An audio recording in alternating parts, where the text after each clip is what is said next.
कर्नाटक राज्यातील कटक चिंचोळी या गावामध्ये क्रांतीसूर्य जगज्योती महात्मा बसवेश्वर यांच्या पूर्णाकृती पुतळ्याची विटंबन केलेला आरोपी त्यास लवकरात लवकर पोलिसांनी अटक करावी असे निवेदन अक्कलकोट तहसीलदारांना देण्यात आले।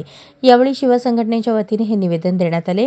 पूर्ण महाराष्ट्रभर याचे पडसाद उमटतील अशी माहिती शिवसंघटनेचे पश्चिम महाराष्ट्र अध्यक्ष अरविंद भडोळे पाटील यांनी दिली। यावेळी सर्व शिवसंघटनेचे पदाधिकारी उपस्थित होते। भारतीय युवक संघटनेच्या वतीने संस्थापक तथा राष्ट्रीय अध्यक्ष प्राध्यापक मनोहर धोंडे सर यांच्या नेतृत्वाखाली शिवा संघटनेच्या वतीने माननीय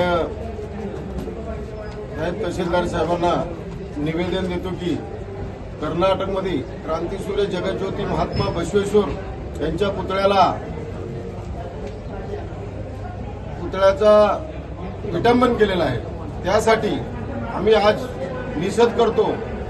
वीरशैव लिंगायत समाजाच्या वरून एवढे लोक आपल्या वीरशैव लिंगायत समाजाचे कर्नाटकमध्ये असून आज तिथले मुख्यमंत्री सिद्धरामप्पा त्यांना ते दखल घ्यायला पाहिजे, नाहीतर अन्यथा इथं आपण महाराष्ट्रामध्ये सर्व रस्ता रोको आंदोलन 8 दिवसात ज्यांनी जे केलंय कंठस्थान त्या बदमाशला पकडून त्याला त्याच्या हाताने त्याला त्या आतमध्ये जेलमध्ये टाकून त्याला फाशीची शिक्षा व्हायला पाहिजे।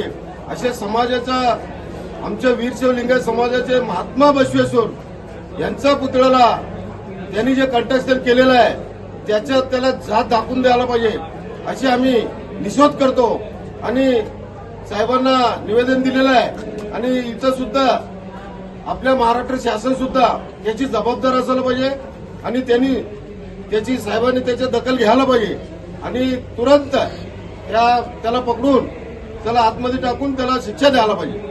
एवढंच बोलून मी माझ्या समाजाला, माझ्या वीरशैव लिंगायत समाजाला मला बोलायची एक विनंती आहे, अशा घटना घडल्यावर सर्वांनी पेटून उठायला पाहिजे। जसं जसं आपल्या संसारासाठी आपण कसं करतोय तसं समाजावर अन्याय होत असताना आम्हीच करतो असं नाही, सर्वांनी मिळून एकत्र येऊन गर्दी करून त्याला शिक्षा द्यायला ते पाठिंबा पार पाडायला पाहिजे।